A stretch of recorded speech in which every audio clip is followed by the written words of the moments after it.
Hey everybody, it's Dante at SMG War Relics, and we're going to just do a recap on the 2025 Mac show and talk about a bunch of other things. I've been kind of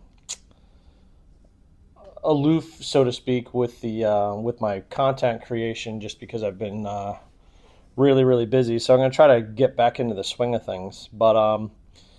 So let's talk about the Max 2025. What was the vibe? What were people saying? What were my opinions? Um, there's been constant talk about the venue over there, how it's not the best place. It's in York, PA, which is pretty much an hour from like any major road and like 2 hours from any airport. So it's not super convenient in that regard. And the general population, like the locals, uh, don't really drive a large door. And when I say door, I mean like the people that are coming in on Friday and Saturday to pay the $5 or $10 or whatever they pay to get in. Um, there's just not a lot of.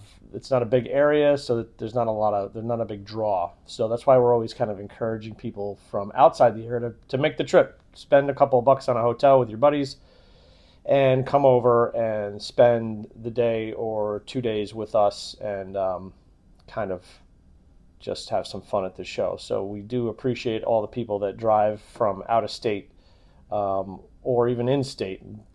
Pennsylvania is a pretty big state, so it's even a big deal to drive from like Pittsburgh area over to York. So um, so not a big door, not a lot of people, not a lot of traffic coming in. Well, I feel like Saturday was definitely dead, but Saturdays are always dead. So if you're planning on coming in, Friday is really the big day. So that's the day you want to take off work or take off school. That's the day you want to go if you want to be like in the middle of the action. If you could take off Thursday too, and you're an OVMS member, Thursday's a fantastic day, and that's the day that the dealers are really going around, kind of sniping or trying to find undervalued items.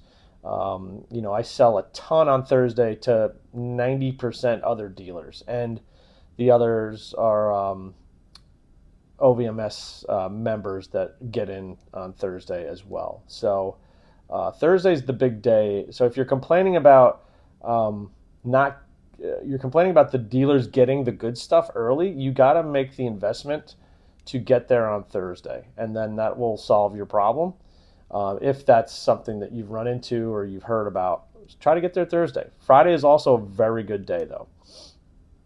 I know for me, like I'm still pulling out stuff because I bring so much stuff I can't physically fit it on the tables. So I'm still pulling out stuff on Friday, new stuff. Once I sell some stuff, I make room, I bring out other stuff. So I'm constantly refreshing my tables. We had 7 tables this year. It still wasn't enough.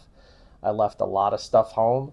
But I mean, as a full time dealer now, my business is growing every year, and my assortment and my inventory is growing every year as well.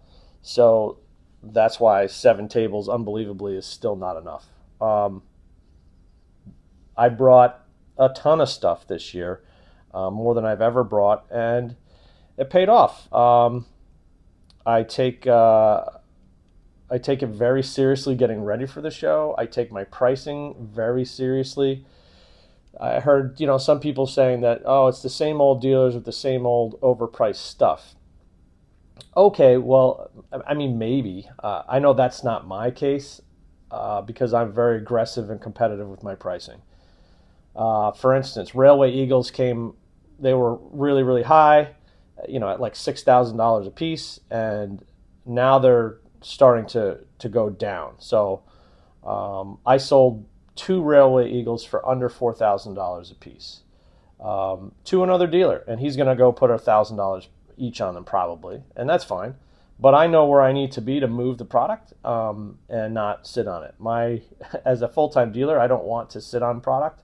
I'm accumulating it all throughout the entire year. Sells great online, but certain things are best sold in hand, and some of the higher end items are like that. And not for nothing, I would rather sell eagles and swords and kind of cumbersome items at a show anyway, because shipping those is a major pain in the ass. Um, so yeah, we had a very good show. We're on the back wall. You can always find us. You just look for the SMG banners, um, and we're back there against the back wall. And we've got repeat customers that come and see us every single show. We're building relationships with people the entire show, and every year over year, we get to see the fruits of our labor in terms of um, being approachable, being quote unquote one of the good guys, one of the people that's not going to screw you over, someone where you can go to and the pricing is pretty on point. Going back to like pricing, uh, people talking about prices that were too high. Well, there's a little bit of a price correction going on right now. I don't know how long it'll last. It'll probably just be a little bump and then probably go back up. I don't know when that will be, but easy to find items are starting to kind of flatten out, if not regress, in terms of pricing. So your common daggers, SA daggers, Army daggers, second model Lufs, things like that, the prices are definitely coming down. So if there are dealers that are sitting on them at very high prices, they're not going to sell them. But I think there's also a little bit of fatigue, if you will, with some of those daggers. People aren't even really looking at them at the shows just because they're tired of seeing the big prices. So I thought my prices on SA daggers and armies and Lufs was very competitive. I have a ton of inventory, but I didn't get a lot of people even looking at them or the prices. So that tells me that they're seeing high prices everywhere else and they're not even going to bother because I'm quote unquote one of the big guys. And I don't consider myself a big guy. Um, I've been doing this 10 years now at the shows, believe it or not. I was talking to Jennifer Brady about it, and I couldn't believe that this was our 10th year at the MAX show, which is unbelievable. I never thought I would be doing this 10 years. Not that I wouldn't do it 10 years, but that it's just happened so fast, the 10 years. I remember trying to um, thinking that it was going to take forever for me to be 3 years in good standing to be able to apply for my lifetime membership badge. So now we're at year 10. So it's just nuts to think about. Um, so yeah, you heard. Kind of the word on the street was I felt that most dealers were saying they had a very good show. That was what I heard. Now I get back home and I go on Facebook and online and you hear people saying that it was the worst show they ever had. So I don't know. I guess it's a mixed bag, but it depends so much on what you bring to the show too. There was plenty of money there. People were spending money, um, but you have to have the right selection and you have to have the right prices. So that's why I bring so much of a variety because I don't really know what's going to be the hot item that year or what's going to be the slow item because it depends on the market pricing and it depends on what buyers physically show up. If you've got 2 or 3 guys that are looking for high-end helmets and you've got good prices, you're going to sell some great helmets. If those guys just don't show up, then you're going to be like, that helmet sucked this year. I don't know why. So it just depends on who comes in the building sometimes. So it kind of segues into like what was my top category. The top category was probably headgear overall. So we sold a lot of nice helmets and a lot of visors. Um, High-end daggers were moving too. So the less common daggers, always popular, your SS daggers. Sold a chained NSKK, sold a bunch of cutlasses. The nicer high-end stuff was getting some traction. But again, like the quote-unquote regular daggers, the common daggers, didn't see a lot of interest, really. A couple of cherry pickers for makers, but you didn't have a lot of people coming over just asking to look for their first SA dagger, or I just want a really nice one. I don't care what the maker is. Like, you didn't have a lot of that this year.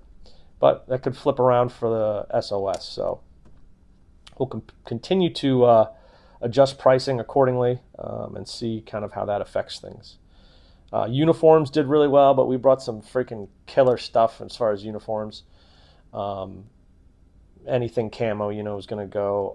Our Luftwaffe flight jackets got some attention, but I don't think anyone was ready to pull the trigger on those. But we sold a bunch of uniforms Gorgets, hot. Gorgets are hot, man. We sold 5 Gorgets. Everything we brought Gorget wise is gone. Um, SS collar tabs always a hot one. Anything SS is usually going to get some attention. So that market is still pretty hot if your prices are good. Things that weren't really moving, paperwork. Paperwork's never really a crazy category at the shows. However, you usually sell a couple of nice pieces, and you can usually say it was worth bringing it. This year, not a lot of paperwork buyers. Tinnies, same thing. Usually I sell, lots of tinnies and high-end tinnies as well as kind of the common $30, $40 ones. Not a lot of people fishing through the tinny books this year. Or, why is that? I don't know. I think it was just the collector mix, which just wasn't there. Metals. I had some nice metals. I don't know if I had what everyone wanted or was looking for. I am a little light on my IABs and Panzers, so maybe that had something to do with it. But metals in general, not a whole lot of action going on in the metal case. And then kind of all your odds and ends. And, we sold odds and ends out of just about every category. So those all add up in conjunction with the big categories to having a phenomenal show. So I can't say that it's not worth bringing that stuff or I won't bring it in the future because, again, you just never know. So if you're a guy that's going there and you're just you got 2 tables set up and all you have is daggers, or 1 table and all you have is daggers, maybe you didn't have a great show because there just wasn't enough people looking at the common stuff. If you were a guy that just goes and sets up, I don't know, paperwork or metals or whatever, maybe you didn't have a great show either. I don't know. So it changes from show to show. You never really know. We brought a couple of nice draw items to just bring traffic over. So the biggest draw item was easily the blue panel second model Luftwaffe that we recently got in.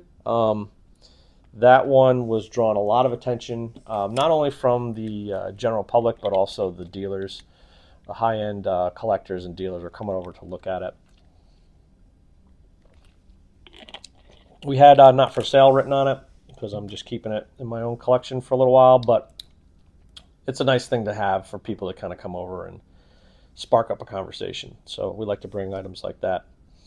The other draw item was the SS Reserve tunic, which was in its own case and easy to see and view, but not a lot of attention to it. I think that it's such an obscure item. I think it was just most people didn't know what it was, didn't ask questions about it, certainly weren't on the hunt for it because it's so obscure. So I was kind of a little surprised by that. Even the SS collectors weren't really asking about it. So I'm still probably going to bring it to the SOS just to see, get feedback on it. And, again, it's a great draw item, something you rarely see. But yeah, the second model blue panel Luftwaffe was the one. So let's see. This year's helpers, so special shout out to Ranzu, Will Dokus, John Corbin, and Jen Brady. All played their part as they usually do to help at the show. So you probably have seen them there, sparked up a conversation with them. Jen kind of comes and goes. She's a little bit of a free bird when it comes to the show. She helps kind of set up the main lit showcase for us. And then she's kind of gone doing Jen Brady things. But the rest of the boys are there pretty much throughout the whole show. They do go out and buy stuff for their own collections, and they have some freedom there, of course. But you probably saw them at the tables if you swung by. So special call out to them, shout out to them, because without those guys, I definitely would not be able to do the show. I remember when I first started, I was trying to get somebody to help me do the show because I didn't want to go alone, and I was like, trying to make friends on Facebook and ask people if they're going, and that's kind of how the relationship with Billy Kramer and I started, and Mario Formosa, those guys back in the early days, and even Jen as well, kind of helping me get started. So you got to have that network of friends, and I feel like the people that really have an enjoyable show, whether they sell stuff or not, are the people that go with a nice entourage of their friends. So they've always got that support network and those friendships, and then you can just build off of that. And that kind of segues into like the amount of camaraderie and friendship that I felt at this show. I thought was better than any other show I've been to. And that I think everyone's experience may be different, but it was just everyone was getting along. No one was talking about politics, thank God. Nobody. I think we're all kind of just over it. We were just there to enjoy our hobby together and talk about the hobby and share funny stories. So, I just thought that my friendship network is growing, and my support network is growing for the people that um, I care about at the shows. Maybe I just see them once or twice a year, but I still value their friendship. And there's just a lot. There's tons and tons of those people now. Too many to list, but I had great conversations with other dealers, other friends that I've become more friendly with. I was bouncing around the show, going from table to table and dealer to dealer, just you know shooting the shit, so to speak, while the guys were running the show a little bit. So we definitely had some fun there. Um, Family. This was the first year I was able to bring my daughters. Gabriella came. She's my 12-year-old, and she goes by Gigi. If you saw her there, she was helping out. And I also brought my 6-year-old Valentina and my beautiful wife Tina as well. They were all there for Thursday, and Gigi was there for Friday morning as well. And they had a blast. So thank you for all the people that made their experience that much better, because especially Gigi, she had so much fun, and she was selling her butt off, and she was just having a blast talking to the customers and trying to get the sale, and writing down the inventory and what we sold. And she just very personable, and she really enjoyed coming to the shows, and she really enjoyed hearing other people talk about my dad, because she was not a thing when my father was around. I wasn't married yet, so I certainly didn't have kids yet. So my daughters both unfortunately never got to meet my dad, Chip or Sterling Gambino. So when my daughters hear other people talk about my father, which is their grandfather, they really something kind of like clicks in their little heads, and they feel like, wow, you know grandpa was a cool guy. Like, I hear dad say he was a cool guy all the time, but when you start hearing strangers tell you how cool your grandfather was and that they knew him and all this stuff, it's a really special thing. So thank you for anyone who was able to share those experiences with my kids and my family. I encourage you to do it more. It means a lot to me. So thank you for making it really special in that regard. Let's see. I saw a lot of SMG War Relic shirts. Guys, if you're going to a show and you need a shirt, send me an email. I'll get you a shirt. I'll send you out a shirt. So as long as you guys are representing the brand, I have no problem. I'll send you a shirt on me. But don't bust my balls for shirts if you just need them to sleep in. There's got to be a payoff there for marketing spending, right? So, but if you're going to a show and you need a shirt, yeah, shoot me an email. I'll get you a shirt. Figure out how to make it happen. So thanks for all the customers that came by and said hi and were spending their money or not spending their money. Or maybe I was buying from you, or maybe, whatever. We're just shooting the shit for a little while. Kenneth Reese came by. Kenneth Reese came by. He's a YouTuber. We were talking. He was sporting an SMG War Relic shirt as well. And, I got kicked off of my main YouTube channel, got crushed because of all these violations supposedly in hate speech. So it came down. YouTube didn't give me much leeway, and they got rid of it. They also they've been going around banning a lot of YouTubers. Ken got a warning, so Ken's trying to be very, very careful. So he was not going around videotaping anything with a suggestive or controversial symbol, let's just say. So he was being very careful. So I don't know what kind of video he's going to put up, but I would imagine it would be highly edited and reserved in terms of the kind of material that he was showing off there.